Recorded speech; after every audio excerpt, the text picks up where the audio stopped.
out every plant and the bench and the... That's what the HOA president screamed at the bulldozer operator while I was 400 miles away in Boston. By Sunday night, the half-acre garden my father had built for my mother in 1999 was 4 feet of churned mud. The bench he had welded with his own hands was bent in half. The memorial stone he had carried back from Incheon in 1953 was buried under torn rhododendron roots. The wedding ring my parents had renewed at the garden's chapel lay in the dirt. She thought my 5-day trip to Boston was a clear runway. She didn't know my son is a Boston property attorney. She didn't know the Maryland court was about to enter an order recognizing the truth. The house she lived in sat on land my grandfather had never sold to her developer. So I didn't drive over. I called the surveyor.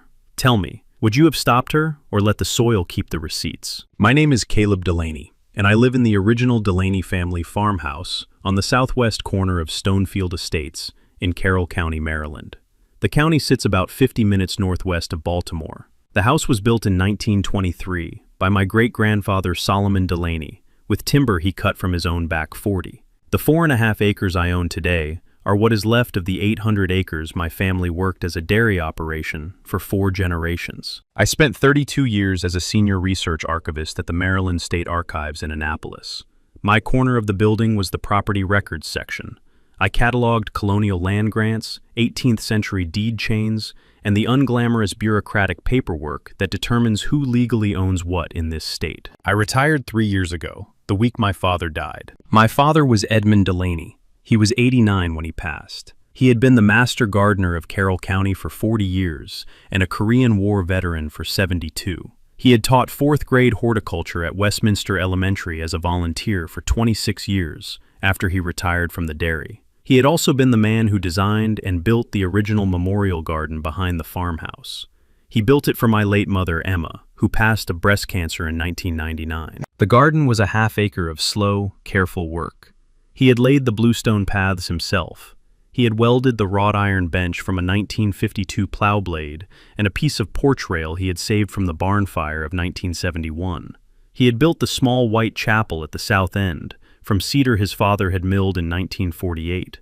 He had set the memorial stone in the center of the rhododendron bed himself. The stone was a piece of granite he had brought back in his rucksack from Incheon, Korea, in February 1953. His battalion had been pinned down there for 9 days. My parents renewed their vows in the small white chapel on their 40th anniversary in 1989. After my mother passed, my father set the second ring on a bronze plaque he hand-fitted into the chapel altar. I still had a wife. Miriam was 62, a retired English teacher, and we'd been married 38 years. Our son Eli was a partner at a property law firm in Boston. Our daughter Lydia was an architectural preservation consultant in Chicago. The HOA showed up in 1985. Stonefield Estates began as 140 lots on 700 acres my grandfather Cyrus Delaney sold to a developer named Bridgeford Heritage Development in November 1985. Cyrus had been ill. He died in 1989 without ever walking the platted streets. My father inherited the farmhouse and the 4.5 acres. He never had reason to question the boundary line. I never had reason to either, until the spring my father died. That spring, I retired and decided to update the family records as a personal project. I asked my old archives colleague Beulah Trent to do a complete title and survey audit of the 4.5 acres. Margot Whalen moved into 219 Stonefield Boulevard in 2017. White, blonde, 51, drove a metallic gray Land Rover Defender. She introduced herself to me at the community mailbox after my father's funeral. She offered to help our family transition the property into community-friendly use. I told her my family had owned the property since 1923. She smiled. She told me, in a voice I would learn very well, that we'd see what could be done together. She was elected HOA president the following year. The first letter from the Stonefield Estates HOA arrived in our mailbox 6 weeks after my father's funeral. The letter was addressed to the Delaney family and was signed personally by Madam President Margot Whalen. The letter informed us that the long vacant garden parcel adjacent to the southern community boundary had been identified as a potential community heritage plaza site. It invited me to attend the next board meeting to discuss donation arrangements. The garden was not long vacant. The garden had been actively tended for 26 years. The garden was on my private property. The HOA had no legal interest in it of any kind. I did not attend the meeting. The second letter arrived 4 months later. This one was a neighborly inquiry concerning the decreased curb appeal of the garden's perimeter cedar fence. It included 3 color photographs of the fence taken from a distance, with hand-circled regions marked peeling stain and sagging posts. The fence was in fine condition. The photographs had been taken from inside the community, looking south, by somebody walking along the Eastern Community Pathway. I did not respond to this letter either. The third letter arrived 6 months after the second. By this point, Margot had been HOA president for 14 months. The letter formally proposed an HOA-funded boundary modernization. The plan would remove the cedar fence, the wrought iron bench, the chapel, and the rhododendron bed. They would be replaced with a contemporary heritage plaza. The plaza would feature an inscribed dedication stone reading, "Dedicated in community honor by Margot Whelan, founder." I called my son Eli that evening. Eli was 38. He was a partner at a property law firm in Boston. He had grown up walking the bluestone paths of his grandfather's garden every summer. He listened. He asked me 4 questions. He told me to send him every letter Margot had ever written to me. He asked for every survey on file with the Carroll County Recorder. He also asked for the title abstract Beulah Trent had pulled the previous spring. I sent everything that night. Eli called me back at 11 the following Tuesday morning. "Dad, I want you to keep doing what you've been doing. Polite written responses. No engagement on her terms. Document every letter. Photograph the garden weekly. Send me copies of everything. I am going to have a long, careful conversation with Beulah this week." I asked him what he had found. "Dad, there may be something in the boundary records I want Beulah to walk before I tell you what it is. Don't ask me about it again until I call you back. Promise me." I promised. For the next 11 months, Margot Whelan continued sending letters, citations, and courtesy compliance reminders. She cited me for fence stain in March. She cited me for unmaintained ornamental water feature in April, referring to the small reflecting pool my father had built in 1999. She cited me for non-conforming heritage signage in June. The signage was the small carved cedar plaque Edmund had set at the garden entrance, reading, "In memory of Emma." She tried, twice, to recruit my wife Miriam at the Westminster Garden Club Bridge Night. She used soft, sympathetic conversation about how the garden had become such a burden for the family to maintain alone. Miriam played her cards. Miriam played good cards. At one Thursday evening in early September, Eli called me back. "Dad, I am flying down Friday afternoon. I am bringing a colleague named Phineas Brockwell. He is a senior assistant attorney general for the state of Maryland in the real property division. We need to sit at the kitchen table with you and Mom for about 4 hours. I asked him whether Beulah had walked the boundary. "Yes, Dad. Beulah walked the boundary in May. She finished her formal survey report in July. I have spent the last 6 weeks walking it through the title insurance and the developer chain of title in Boston. I am ready to tell you what I have found." He paused. "Dad, Margot Whelan does not own the land her house sits on. We do." Eli flew in Friday afternoon. Phineas Brockwell drove down from Annapolis the same morning.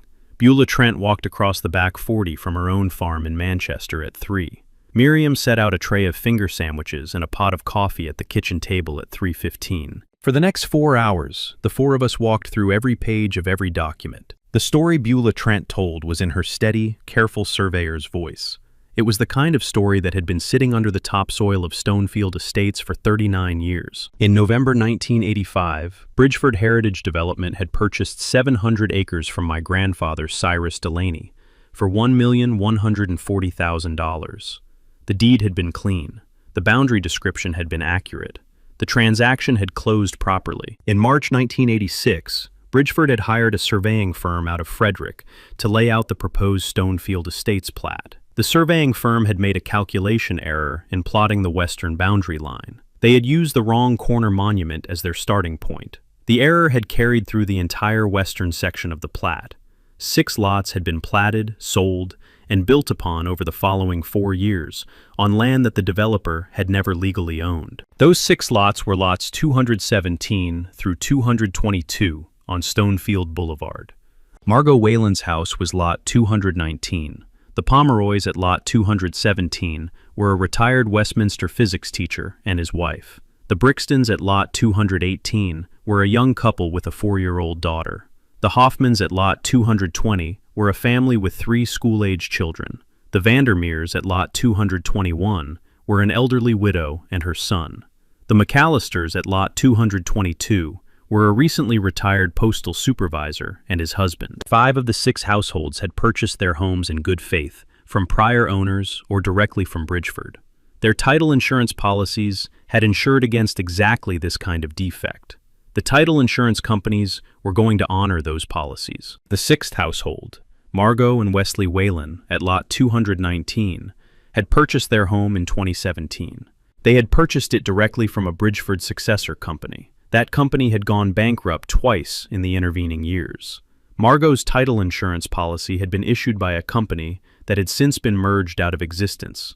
The successor entity was disputing whether the policy was enforceable. Phineas Brockwell set his coffee down on the kitchen table. "Mr. Delaney, the State of Maryland Real Property Division has been studying this kind of platting error for 15 years. We have a specific procedure. The fee simple title belongs to your family. The 5 innocent households can be cleared by quitclaim transfer at a fair market settlement that the title insurance companies will indemnify. The Whalen situation is different. Margot Whalen's title is voidable on its face. The successor insurance carrier is not going to defend her." Eli flipped open a folder. "Dad, here is what I propose. We file the quiet title action at the Carroll County Circuit Court on Monday morning. We name all 6 lots as defendants. We attach the survey report and the original 1985 deed. We include a private letter to each of the 5 innocent households. It offers full quitclaim transfer at fair market. It reimburses every penny of property tax they have paid for 40 years. The title insurance carriers will pay for everything. The 5 families lose nothing. Their lives do not change. Their homes are now legally theirs, free and clear, with our quitclaim signatures on a fresh deed." He paused. "And Margot Whalen?" Phineas Brockwell answered the question. "Mr. Delaney, Mrs. Whelan has been actively threatening your family's property for the past 2 years. The Real Property Division of the Maryland Attorney General's Office has been monitoring her HOA activity since the 2nd compliance letter. The referral came from your son. We are prepared to support a separate ejectment action against her specifically. The Whelan ejectment will not be quitclaimed. It will be litigated on the merits." Miriam refilled the coffee. "Phineas, when does Margot find out?" "Mrs. Delaney, the court filing is sealed for the first 30 days. After that, the public docket reveals it. Mrs. Whelan will receive personal service on day 31. I sat in my own kitchen with my own coffee. I looked at the photograph of my father on the bookshelf behind Phineas. "Phineas, Eli, Beulah, let's file Monday." We filed the quiet title action at the Carroll County Circuit Court Monday morning at 9. The complaint named all 6 lots as defendants. It attached Beulah Trent's survey report, the original 1985 deed, and every certified plat from Bridgeford Heritage Development. It also attached the original calculation, showing where the 1986 surveyor had used the wrong corner monument. The court file was sealed under the state of Maryland's quiet title protocol for 30 days. For the next 4 weeks, my life looked exactly like my life had looked the 4 weeks before. I tended the garden every morning at 6. I cleaned the bluestone paths with rainwater and a soft brush. I pruned the rhododendrons. I oiled the hinges of the chapel door. I sat on my father's wrought iron bench with my coffee and watched the sun come up over the rim of my mother's reflecting pool. Margot Whalen continued sending letters.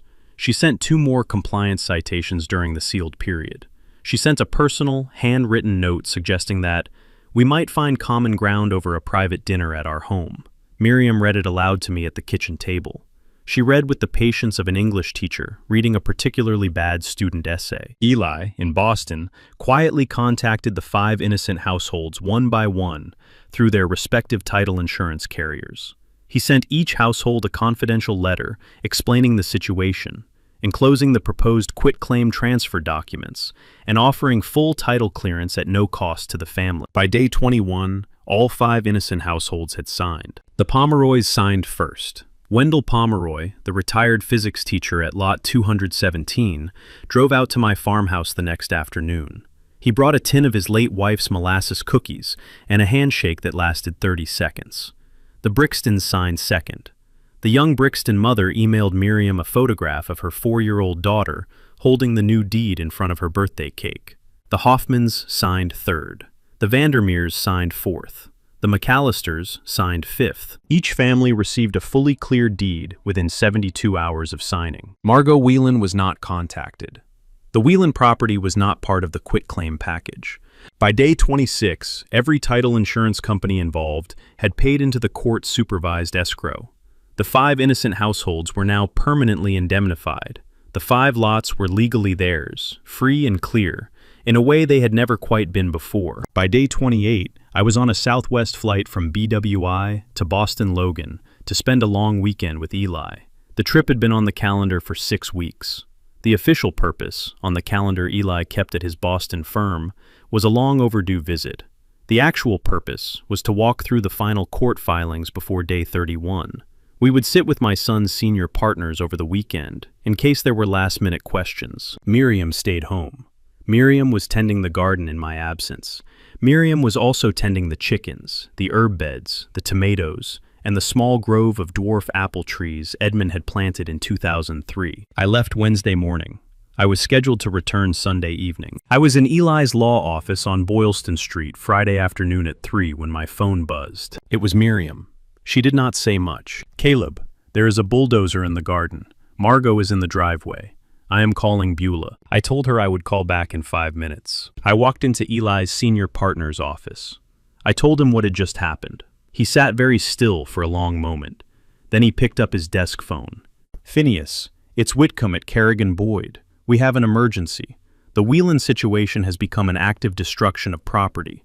The Delaney family is filing tonight." By 6 o'clock that Friday evening, Phineas Brockwell had filed an emergency motion in Carroll County Circuit Court. The motion was for a temporary restraining order against Margot Whelan. The amended complaint added actual property damage to the ejectment claim. By 7 that evening, Beulah Trent had walked the garden site with her digital camera, her professional surveyor's notebook, and her late husband's old shotgun. She did not need the shotgun. By 8 that evening, Margot Whelan was in her own home, with the bulldozer on a flatbed in her driveway. A sworn statement from Wesley Whelan's commercial landscaping foreman was already in Phineas Brockwell's email inbox. I flew home Saturday morning. I drove home from BWI Saturday morning at 5 in the rain. I pulled into my own driveway at 7-Eleven. I left the headlights on. I got out. The garden was a 4-foot mound of churned mud, broken bluestone, and snapped rhododendron in the gray morning light. The wrought iron bench was bent in half on the far side of the chapel foundation. The chapel was a pile of cedar splinters. The reflecting pool was filled with shredded mulch. The rhododendron bed where Edmund had set the Inchon stone was a torn brown crater. The cedar plaque that read, "In memory of Emma," was lying face down in the gravel of the garden path. I did not turn on a flashlight. I walked across the broken bluestone in my Boston dress shoes to the place where the chapel altar had stood. I knelt down. I picked through the loose dirt with my hand. I found the bronze plaque my father had hand-fitted into the altar 26 years earlier. The plaque was still intact. The second wedding ring was still in its setting. I held the plaque for a long time. Miriam came out onto the back porch in her bathrobe at 7:39. She did not say anything. She set a cup of coffee on the railing of the back porch where I could find it when I was ready. I sat on a piece of bluestone the bulldozer had cracked in half. I sat there until the moon went down on the western pasture and the sun came up on the eastern. Eli arrived at the farmhouse at noon Sunday. He had taken the first flight out of Logan when Miriam called him. He did not say anything when he came up the back porch steps. He walked into the garden with me. He stood beside me for 10 minutes without speaking. Then he sat down on the broken bluestone beside me. "Dad, the TRO is signed. Margot is barred from the property pending the hearing. The amended complaint is filed. The press is already calling Phineas's office for comment." How did the press hear? Hartley Caldwell at WJZ Baltimore. She is a property reporter. She has been covering Stonefield Estates since 2019 because of the previous HOA board's water billing scandal. She got a tip from one of the Pomeroys. "Eli, have we lost control of this?" "Dad, we never had control of this. We have a court order. We have the survey. We have the title chain. We have Phineas. The press is going to run the story regardless. We can choose how to walk into it, or we can let it walk over us." I drank Miriam's coffee for a long minute. "Eli, the seal lifts Tuesday morning at 9. Margot will be served Tuesday afternoon. She will see her name on the public docket Tuesday evening." "Yes, Dad." "Eli, I want to walk to her door myself. He did not say anything for a second. Dad, with Phineas, with the sheriff, with the cameras. Yes. Dad, I want one more thing. I want to put the garden site, the rebuilt chapel, the rhododendron bed, and the lot the Whelan house sits on into a permanent community land trust. In your father's name, in your mother's name, open to the entire neighborhood, free, dawn to dusk, in perpetuity. I looked at my son. Eli, your grandfather would have liked that. Dad, so would Grandma. We sat on the broken bluestone until Miriam came out at 3 with 3 more cups of coffee. The garden was destroyed. The plan was set. The seal would lift in 40 hours. The next 2 days became the most quietly coordinated 48 hours my family had ever lived. Eli stayed at the farmhouse. He set up a satellite office at the kitchen table with 2 laptops, 3 legal pads, and a roll of mailing labels. Phineas Brockwell drove down from Annapolis Sunday evening and stayed at the Westminster Inn. Beulah Trent walked over from her own farm, with her husband's old shotgun back in the closet and a clean surveyor's clipboard in her hand. Miriam set out finger sandwiches and the coffee pot. We worked at the kitchen table from Sunday afternoon until Tuesday morning at 6:30. Phineas drafted the personal service papers Sunday evening. The papers included the temporary restraining order, the amended quiet title complaint, and the formal ejectment notice. They included the demand for property damages, totaling $83,400. They included a sealed envelope containing the proposed quitclaim transfer offer. The Delaney family was prepared to extend the offer to Margot Whelan in exchange for orderly relocation within 90 days. The quitclaim offer was generous. It was $45,000 over fair market replacement value, plus moving costs, plus a written non-disclosure release on both sides. Eli told me to keep my expectations low. Dad, people like Margot do not take this offer. They fight. The litigation will go on for 2 years. Then a judge will order ejectment without compensation. We are giving her a graceful exit. She will not take it. Eli, we give her the chance anyway. Yes, Dad, we give her the chance. Monday morning, Eli began the larger mailing. He sent a personal letter to every household at Stonefield Estates, explaining the situation in calm, plain English. The letter clarified that the 5 innocent households at lots 217, 218, 220, 221, and 222 had already been quitclaimed and were under no jeopardy whatsoever. The letter explained that the Whelan situation at lot 219 was a separate matter related to the destruction of the Delaney family memorial garden the previous Friday. The letter promised that the Delaney family had no intention of pursuing any other Stonefield Estates property under any other theory. 234 letters went out by Monday afternoon express mail. Iris Ferncroft from the Stonefield Estates HOA board called me at 4 o'clock Monday afternoon. Iris was a 64-year-old retired pediatric nurse. She had served as treasurer under 3 different HOA presidents. She had personally voted against every Margot Whelan compliance letter that had ever crossed the board agenda. Caleb, the board is meeting tonight at 7. We are voting Margot off as president. We have the votes. I want you to know that the Stonefield Estates community stands with the Delaney family on this. I thanked her. I told her I would walk to Margot's door at 3 o'clock Tuesday afternoon. I would walk in the company of Phineas Brockwell, the Carroll County Sheriff, and the WJZ Baltimore News team. I would personally serve the papers. Caleb, may the board attend? Iris, the board may attend. By Tuesday morning at 6:30, the seal on the court file lifted. Phineas filed the public docket entry at 9 sharp. The Carroll County Circuit Court Clerk's Office released the filings to the press at 9:03. By 10 in the morning, WJZ Baltimore had run a brief preliminary segment on the morning news. By noon, the Baltimore Sun had picked up the wire story. By 1 in the afternoon, 3 Maryland public radio stations had requested interviews with Phineas Brockwell, who declined politely on the advice of counsel. At 2:15, Hartley Caldwell pulled her WJZ live truck into the driveway of my farmhouse. She brought 2 camera operators and a lighting kit. She set up at the south end of the destroyed garden. The camera angle would frame the broken chapel foundation and the bent wrought iron bench in the same shot. At 2:35, Sheriff Holland Vickers parked his patrol vehicle on the gravel apron of my driveway. He was 61. He had served 36 years in the Carroll County Sheriff's Department. He had known my father since 1972. He walked over to where I was standing on the back porch. I was in a clean white shirt and a dark blue tie. I was wearing the wedding ring my father had set in the chapel altar in 1989. Beulah Trent had retrieved the ring from the bronze plaque Sunday evening. I was wearing the ring for the first time in my life. Caleb, are you ready? Sheriff, yes. We walked. We walked north along the gravel lane that connected my farmhouse driveway to the eastern edge of Stonefield Estates. The lane had been put in by my grandfather, Cyrus, in 1971 as a service road for the dairy. It ran along the base of a low ridge of sycamores that marked the original property line. The afternoon sun was at our left shoulder. The cameras of the WJZ live truck rolled steadily behind us. I walked first. Sheriff Holland Vickers walked at my left in his Carroll County uniform with his hat in his right hand. Phineas Brockwell walked at my right with the leather courier bag containing the typed papers. Eli walked behind us.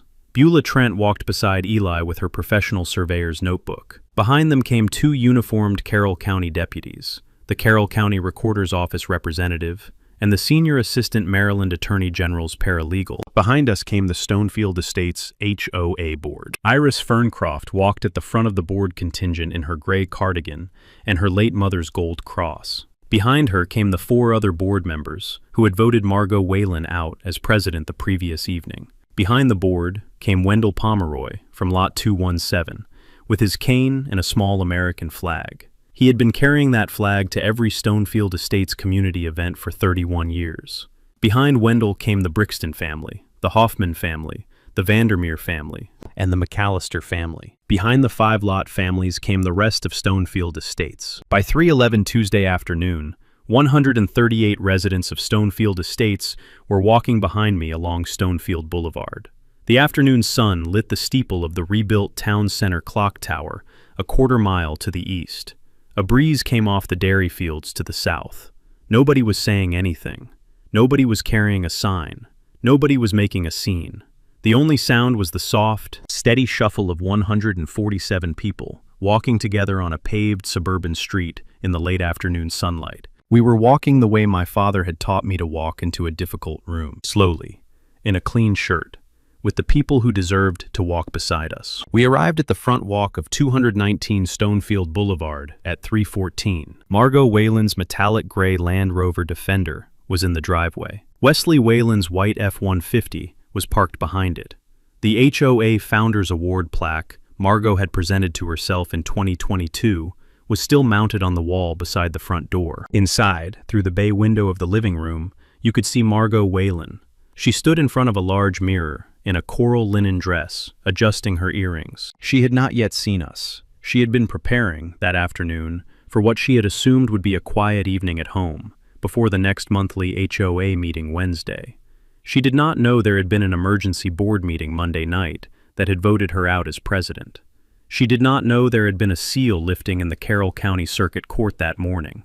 She did not know 147 of her neighbors were standing in single file. The line ran from her front walk all the way back across the Eastern Community Gate. She turned from the mirror. She walked toward the front door. She could not see the door yet because her front door faced south and her living room faced east. She stopped at her side window. She saw the line. She saw the camera. She saw the WJZ logo on the news truck 2 driveways down. She saw the sheriff. The earring she was holding fell from her hand onto the hardwood floor. She stayed very still for 1 full second. Then she set the second earring down on the windowsill, very carefully, the way a person sets down something they suddenly realize is fragile. Sheriff Holland Vickers looked at me. Caleb, ready? Yes, Sheriff. I rang the doorbell of 219 Stonefield Boulevard at 3:16 Tuesday afternoon. The WJZ cameras were rolling. Margot Whelan opened the door at 3:18. She had put a smile on. The smile was bright and brittle. It was the smile she had worn to every HOA function for 7 years. She had worn it to every County Chamber of Commerce mixer for 5 years. She had worn it to the dedication of her own self-presented Founders Award in 2022. The smile lasted about 4 seconds. She saw me. She saw the sheriff. She saw Phineas Brockwell. She saw Eli. She saw Beulah Trent. She saw the leather courier bag. She saw, behind us, Iris Ferncroft and the rest of the Stonefield Estates board. She saw, behind them, Wendell Pomeroy with his small American flag. She saw, behind Wendell, 146 other Stonefield Estates residents, standing in single file along her own street. The smile flattened. I introduced myself by my full title. Mrs. Whalen, my name is Caleb Delaney. I am the retired senior research archivist for the Maryland State Archives in Annapolis. The land your house sits on belongs to my family. It has belonged to my family since 1923. It was never legally conveyed to Bridgeford Heritage Development in 1985. The platting error was made in 1986. The State of Maryland Real Property Division has been studying it for 14 months. The Carroll County Circuit Court entered an order to that effect at 9 o'clock this morning. My attorney has the papers. Phineas Brockwell stepped forward. Mrs. Whalen, I am Senior Assistant Attorney General Phineas Brockwell of the Real Property Division of the Maryland Attorney General's Office. I am here this afternoon with Sheriff Holland Vickers of the Carroll County Sheriff's Department. I am here with Caleb Delaney's son Eli of Kerrigan Boyd in Boston. I am here with Maryland licensed surveyor Beulah Trent. And I am here with the Carroll County Recorder's Office. I am here to personally serve you with the following papers. He held out the first set. This is the order of the Carroll County Circuit Court entered this morning. The order quiets title to the 4.5-acre Delaney parcel. It recognizes the additional 3.2 acres erroneously platted into Stonefield Estates by Bridgeford Heritage Development in 1986. The order specifically identifies Lot 219 Stonefield Boulevard as part of the Delaney fee simple title. Margot did not take the papers. Sheriff Vickers held out the second set. This is the temporary restraining order entered Friday evening by Judge Thurmond. You are barred from approaching the Delaney Memorial Garden site, the Delaney family farmhouse, and any of the Delaney family personally. The bar stands pending the formal hearing scheduled for July 14th. Eli held out the third set. This is the formal ejectment notice.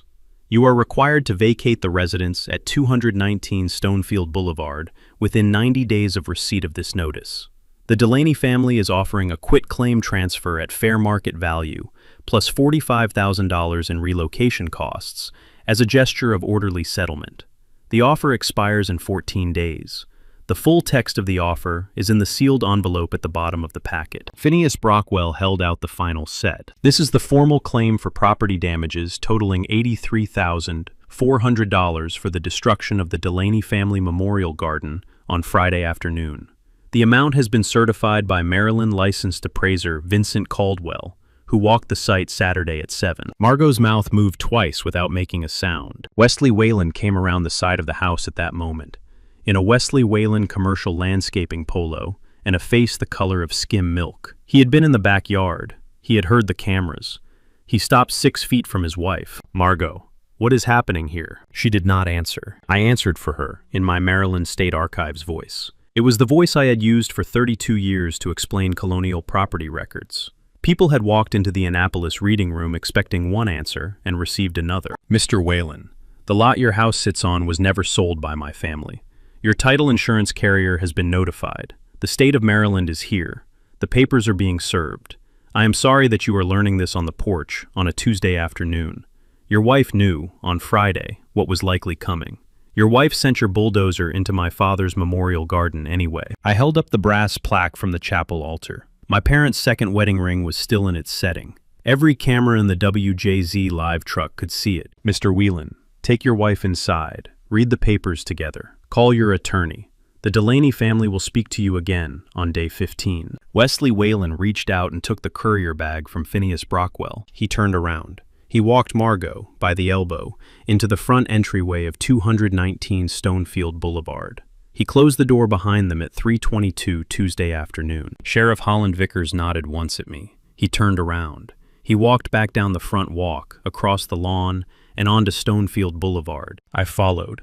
Behind me, the 147 residents of Stonefield Estates began, one by one, to turn around and walk back the way they had come. Iris Ferncroft walked back at the front. Wendell Pomeroy walked back with his cane and his American flag. The Brixton family walked back with their 4-year-old daughter, sitting on her father's shoulders. The Hoffman family walked back. The Vandermeer family walked back. The McAllister family walked back. The other 128 residents walked back behind them. Nobody said anything. The only sound was the soft, steady shuffle of 147 people walking together. They crossed back across the Eastern Community Gate at 3:31 in the afternoon. I walked back to my farmhouse with Eli at my left and Sheriff Vickers at my right, and Phineas Brockwell behind us. Hartley Caldwell's WJZ cameras followed us all the way to my back porch. Miriam was on the porch. She had a fresh pot of coffee. Hartley asked me, on camera, with the late afternoon light coming across the destroyed garden behind us, whether I had a statement. I held up the brass plaque from the chapel altar, with my parents' second wedding ring still set into the bronze. My name is Caleb Delaney. My family has owned this land since 1923. My father built this garden for my mother in 1999. My mother passed in 1999. My father passed 3 years ago. The garden was the part of both of them I still got to walk through every morning at 6 o'clock with my coffee. It will be rebuilt. It will be expanded. It will be open to every neighbor in Stonefield Estates, free, dawn to dusk, in perpetuity, in the names of Edmund and Emma Delaney. The legal questions about the lot at 219 Stonefield Boulevard have been answered. Mrs. Whelan and Mr. Whelan have been served. The Delaney family has nothing further to say today. Hartley Caldwell thanked me. The WJZ cameras packed up at 4:11. The story was the lead segment on the WJZ 5 o'clock broadcast, the WJZ 6 o'clock broadcast, and the WJZ 10 o'clock broadcast. By Wednesday morning, the Baltimore Sun had a front-page story. By Thursday morning, the Washington Post had a regional feature. By Friday morning, 3 Maryland public radio stations had run 30-minute documentary segments. Margot Whalen's attorney called Eli's office in Boston on day 7. The attorney requested a meeting.